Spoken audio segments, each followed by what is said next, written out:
Pemirsa, untuk membahas lebih jauh lagi terkait dengan bencana alam yang terjadi di Indonesia, sudah hadir bersama kami di studio jurnalis senior Metro TV sekaligus pemerhati manajemen bencana. Mas Prihadi, selamat pagi. Selamat pagi Reza. Apa kabar Mas Adi? Baik, alhamdulillah. Sebelum kita berbincang lebih jauh lagi terkait dengan bencana alam yang terjadi di Indonesia, kita akan menyimak dulu laporan dari rekan-rekan di lapangan. Jarak pandang penyelam dan aroma penciuman menjadi kendala tersendiri pada hari keempat pencarian korban banjir bandang di Humbang Hasundutan. Sedangkan proses evakuasi erupsi Gunung Merapi terus dilakukan demi menemukan korban yang masih hilang. Untuk mengetahui informasi selengkapnya, kita sudah terhubung dengan Tulus Pauli Siboya dari Humbang Hasundutan, Sumatera Utara, dan Gusri El Faisal dari Agam, Sumatera Barat. Kita akan ke Tulus terlebih dahulu. Selamat pagi, Tulus. Tulus, bagaimana upaya pencarian korban yang dilakukan oleh tim SAR hingga saat ini? Selamat pagi, pemirsa Metro TV. Benar, saat ini 10 orang korban hilang belum juga berhasil ditemukan.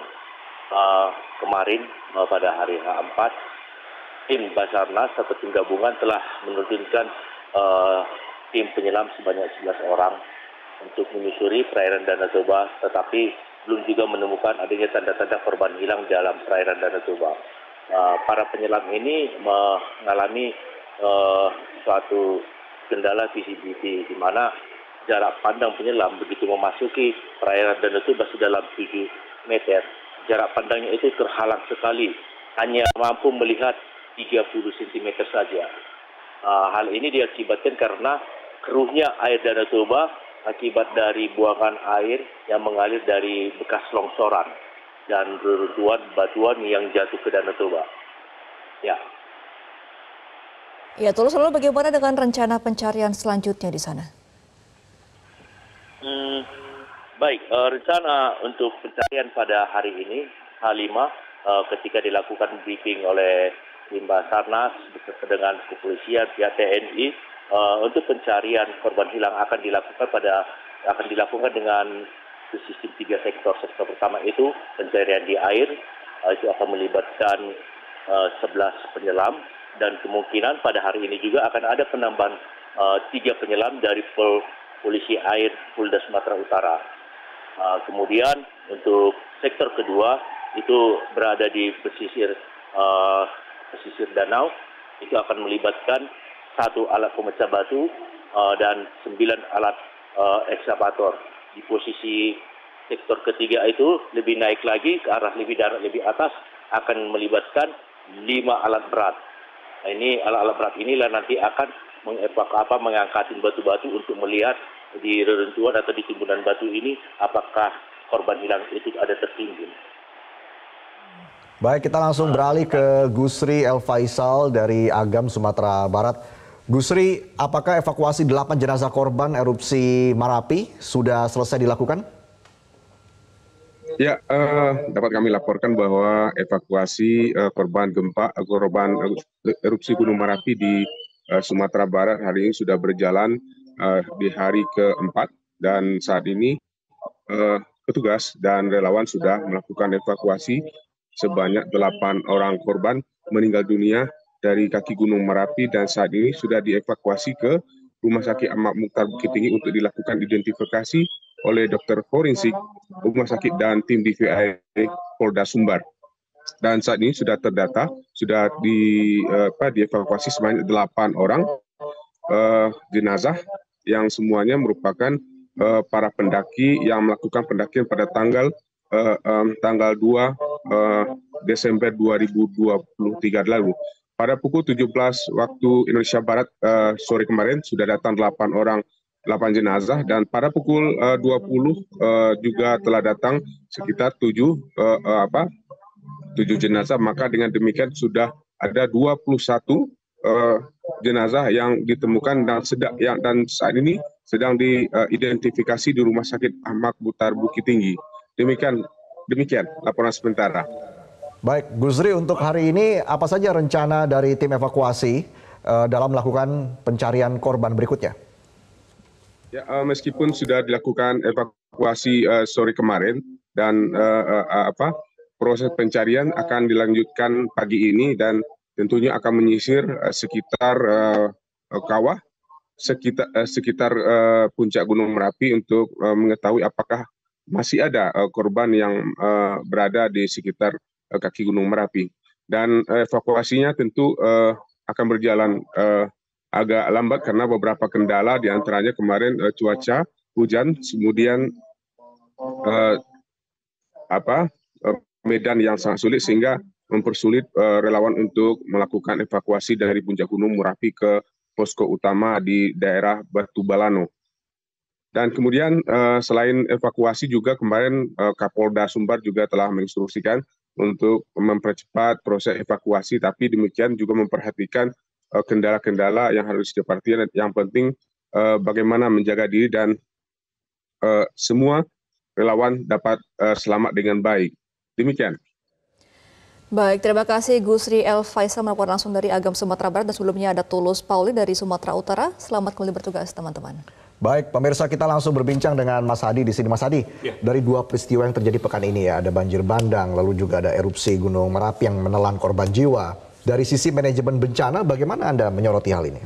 Ya, sebenarnya kalau kita pertama kita ke Gunung Merapi dulu ya. Sebenarnya kan memang sudah diberikan status waspada itu pada tanggal 3 Agustus 2011 kalau nggak salah.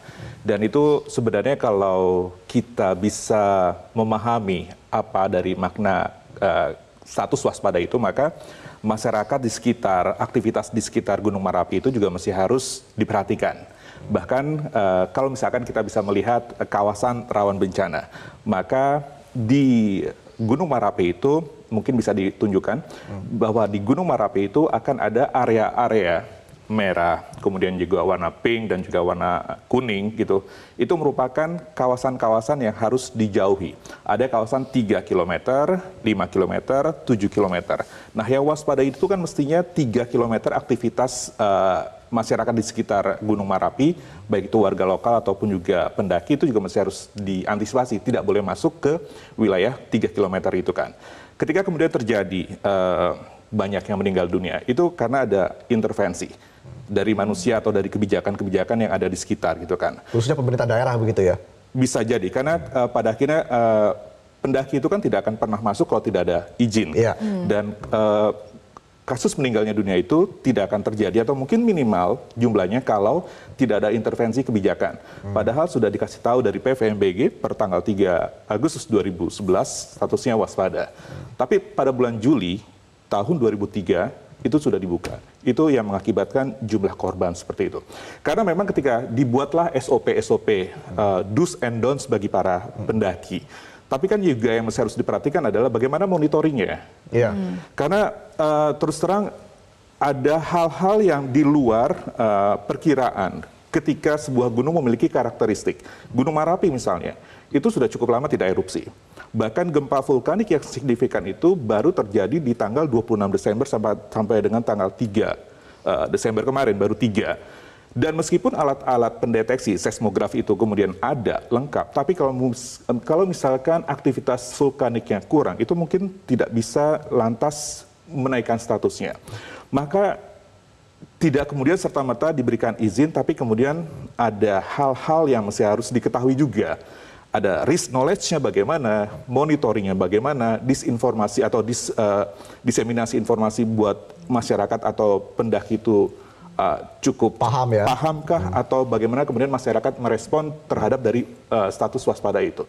Semua itu bisa diminimalisir kalau memang rekomendasi oleh PVMBG itu bisa dipahami dan bisa dilaksanakan di lapangan. Artinya itu. Kelemahannya ini ada di mana nih, Mas Hadi? Karena kan sudah jelas tadi do's and don'ts-nya, lalu juga sudah ada peringatan waspadanya. Jadi sebenarnya ini mana yang masih kecolongan lah ibaratnya? Atau mungkin masih ada jalur-jalur gunung yang ilegal, karena kan memang gunung ini kan banyak jalur pendakinya begitu. Apakah memang masih ada jalur ilegal yang masih bisa dimasuki oleh masyarakat? Dalam kondisi tanggap darurat seperti ini, kita mungkin belum bisa mengarahkan siapa yang salah dan siapa yang benar. Nanti next after, ketika kemudian saat ini dilakukan evakuasi korban-korban jiwa. Tapi yang jelas mungkin bisa paralel ketika kemudian ada apa gitu kan.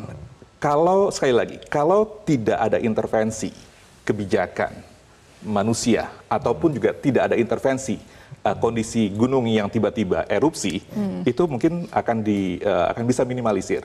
Kita bisa mengulik di tahun 2021 ketika Semeru statusnya waspada, tiba-tiba erupsi. Itu kan ada intervensi alam ketika kemudian kawahnya itu dipenuhi oleh air hujan. Makanya disebut dengan erupsi awan panas guguran. Jadi memang ini kalau di istilah manajemen bencana kali ini adalah bisa menjadi mitigasi bencana untuk berikutnya. Ini bisa menjadi pembelajaran buat pengambil kebijakan, bahkan masyarakat sendiri. Kalau dari PVMBG, pemerintah sudah jelas waspada, kawasan rawan bencana 1, 2, 3, statusnya dari normal, waspada, siaga awas sudah jelas. Langkah-langkah dan do's and don'ts masyarakatnya, apakah boleh masuk atau aktivitasnya seperti apa, itu sudah jelas. Karena gini, kalau gunung itu kan ancamannya adalah jatuhan aliran lava atau lahar dan juga jatuhan material batu atau lava pijar dan juga abu, mau itu abu yang atau pasir yang tebal-tebal atau abu yang halus gitu kan. Makin jauh radiusnya 7 km maka resikonya makin kecil.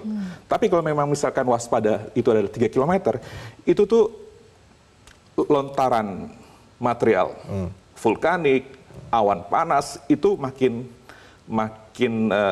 berbahaya jika ada orang yang masuk ke wilayah 3 km itu. Apalagi ketika kemudian saya mendapatkan informasi mereka ditemukan 400 meter dari kawah. Itu yang makin beresiko. Iya. Pastinya cukup dekat ya dengan kawah begitu. Betul. Mas Adi, nanti kita juga bicara ya soal terkait dengan banjir bandang. Boleh. Yang terjadi di Indonesia. Nanti kita akan lihat lagi lebih jauh soal sistem manajemen bencananya seperti apa. Nanti kita bahas lagi setelah jeda. Pemirsa tetaplah bersama kami di Metro Pagi Prime Time. Pemirsa, Anda kembali di Metro Pagi Prime Time. Kita masih berbincang dengan Mas Adi. Mas Adi, banjir bandang ini kan juga menjadi bencana tahunan di Indonesia ya. Nah, antisipasinya sejauh ini bagaimana? Apalagi kan di Sumatera Utara ini kan banjir bandang sampai ada korban dan juga ada kehalang untuk evakuasinya karena ada jarak pandang dan sebagainya. Lalu bagaimana antisipasi ke depannya ini? Ya, kalau dalam fase mitigasi bencana atau manajemen bencana sebenarnya di Indonesia itu sudah dalam tahap preparedness. Dalam artian sudah siap siaga. Boleh aja mungkin di Humbang Hasundutan itu tanggap darurat.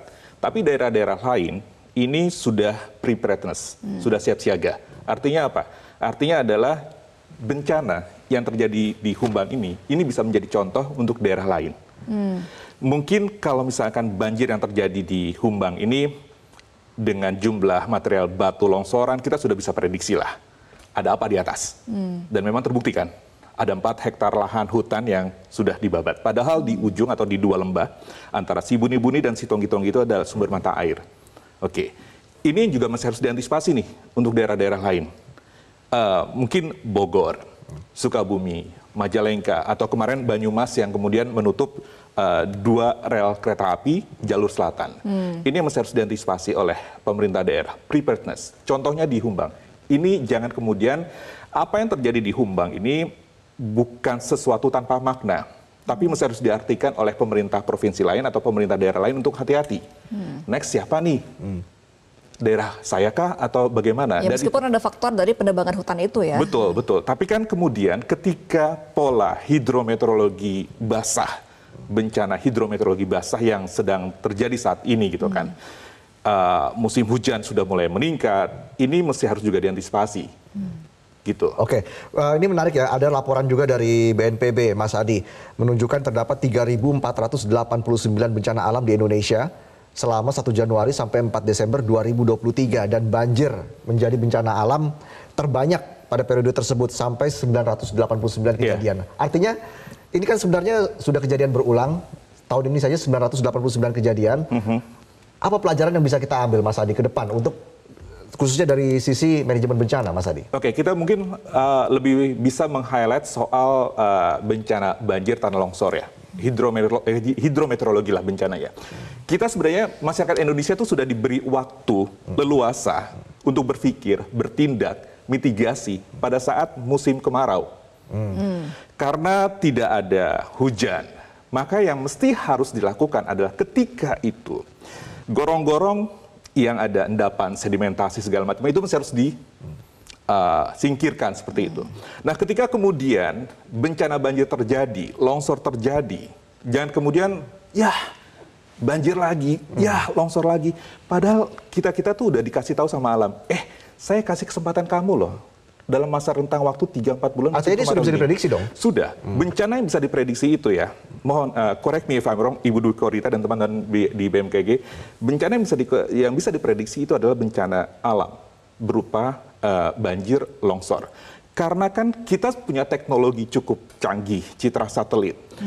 Informasi-informasi ke cuaca itu juga sudah amat sangat terbuka, bukan sesuatu informasi yang konfidensial, bisa diakses oleh masyarakat banyak melalui gawai segala macam. Tapi bagaimana kemudian kita baliknya, risk knowledge-nya kita tuh gimana sebagai masyarakat Indonesia? Kita yang mesti harus beradaptasi dengan alam. Alam Indonesia tuh punya karakteristik yang berbeda dengan alam negara lain. Jadi kita mungkin perlu ekstra. Lagi-lagi itu tadi, kita mesti harus belajar dari apa kita mesti harus belajar dari apa yang sebenarnya alam kasih tahu ke kita. Oke, mungkin sekarang kebijakannya sudah ada nih Mas Dipe, tapi bagaimana dengan awareness daripada masyarakatnya ini sendiri nih? Iya, bencana itu tidak hanya dipanggul oleh satu lembaga dan instansi. Semua masih harus terlibat, bahkan media sekalipun juga masih harus terlibat. Dan event atau kesempatan kali ini itu merupakan bagian dari advokasi media untuk bisa memberikan pandangan kepada masyarakat. Masyarakat sebagai garda terdepan yang menjadi korban jiwa juga masih harus sadar. Risk knowledge-nya juga masih harus ditambah. Karena mereka lah yang pada akhirnya harus bisa membantu diri sendiri. Jauhlah kita bisa berpikir bahwa kapan SAR datang, kapan Basarnas datang. Lokasi pasti jauh. Butuh bantuan, butuh waktu. Masyarakat sendirilah yang bisa membantu diri mereka sendiri. Jangan sampai kemudian menyalahkan SAR, Basarnas yang lama respons segala macam. Karena itu tadi, masyarakat juga masih harus dikasih risk knowledge yang luar biasa. Tapi itu juga harus didukung dengan pemerintah juga yang terus mengedukasi begitu kan kepada masyarakat. Betul, karena itu tadi. Kalau kita bisa bicara soal tanggap darurat, ya sekarang. Tapi baiknya, sekali lagi, bencana adalah pembelajaran untuk bencana berikutnya. Di masa mitigasi, nanti kalau misalkan ini sudah lewat dalam masa rehabilitasi gitu kan, kita kembali lagi mitigasi. Lakukan itu mitigasi. Karena pada akhirnya mitigasi itu adalah investasi jangka panjang yang pada akhirnya akan digunakan oleh masyarakat ketika bencana itu menimpa mereka sendiri. Saya harus lari kemana? Ketika banjir, atau ketika musim hujan cukup tinggi intensitasnya di daerah saya masih harus ngapain? Apa yang masih harus saya persiapkan? Mereka juga masih harus tahu.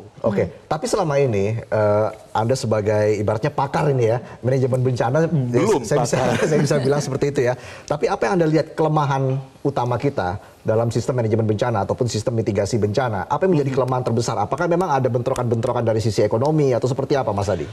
Sisi ekonomi, saya tidak mau mengarah ke sana sih sebenarnya, tapi lebih ke rutinitas. Jadi kayak dianggap biasa. Jadi hal-hal yang biasa saja jadi kayak gitu. Jadi agak terlena. Makanya mungkin ya kita tidak akan pernah tahu sebenarnya bencana itu terjadi. Tapi masalah sudah menelan korban jiwa ini kan. Tidak bisa lagi seperti itu. Betul. Terlena, ya. Kita tidak akan pernah tahu bencana itu terjadi kapan. Bisa terjadi pada kita saat ini, bisa terjadi sama anak kita, cucu kita. Ambil contoh lah yang di longsor di Humbang gitu kan.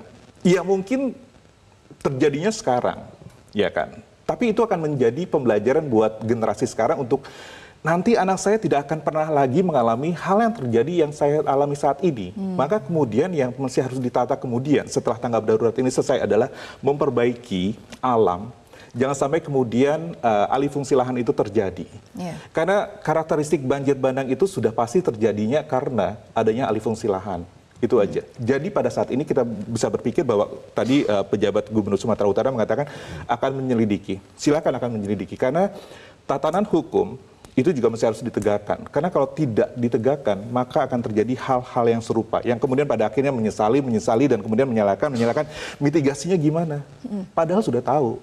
Nah ini kan musim penghujan masih sampai akhir tahun nih Mas Adi. Kira-kira antisipasi bencana apa yang harus dihadapi masyarakat sampai akhir tahun ini? Di luar dari gunung erupsi, yang jelas yang di depan mata kita adalah hidrometeorologi. Basah dalam artian ini. Jadi akhir tahun biasanya orang berlibur. Mau ke sungai, air terjun, jangan dulu deh. Karena kalaupun mau maksa untuk berlibur ke air terjun atau sungai gitu kan, keluar dari rumah cek dulu tuh hari ini cuacanya gimana sih, di tujuannya tuh gimana sih, itu dari kita. Memitigasi diri kita sendiri. Di lokasi bencana pun atau di lokasi wisata pun juga masih harus diberikan kesadaran ke masyarakat. Hari ini kami tutup ya, karena saat ini cuaca sedang tidak baik-baik saja. Jadi jangan karena alasan ekonomi dibuka, tapi kemudian risk knowledge, monitoringnya itu tidak dijaga. Baiknya memang kita sebagai masyarakat bisa memitigasi diri kita sendiri dengan menambah pengetahuan. Tapi kemudian sebagai pengelola wisata pun atau jalan atau tujuan-tujuan wisata liburan Natal dan Tahun Baru juga mesti harus memiliki sensitivitas terkait dengan kebencanaan. Apalagi kalau misalkan berhubungan dengan air. Oke, dan juga itu harus diingatkan terus tentunya. Betul, harus. Dari pihak pemerintah ya. Iya. Agar masyarakat juga sadar, bisa memitigasi dirinya sendiri. Tidak hanya sekedar sadar, tapi juga mesti harus proaktif. Karena informasinya kan juga terbuka. Bisa tiap hari buka informasi ke cuaca, bahkan di Indonesia pun juga setiap dari kita tuh bisa menginstal Inaris personal. Betul. Di dalamnya itu bisa diketahui saat ini saya berada di wilayah yang memiliki potensi bahaya apa. Inaris personal yang dikeluarkan oleh BNPB itu amat sangat berguna. Baik, Jadi tahan-tahan diri dulu Reza untuk liburan tahun ini ya. Betul, menarik sekali. Mas Prihadi, sekali lagi terima kasih Mas Prihadi sudah bergabung bersama kami di Metro Pagi Banten. Terima kasih atas pencerahannya dan salam sehat selalu. Salam sehat. Jelajahi cara baru mendapatkan informasi. Download Metro TV Extend sekarang.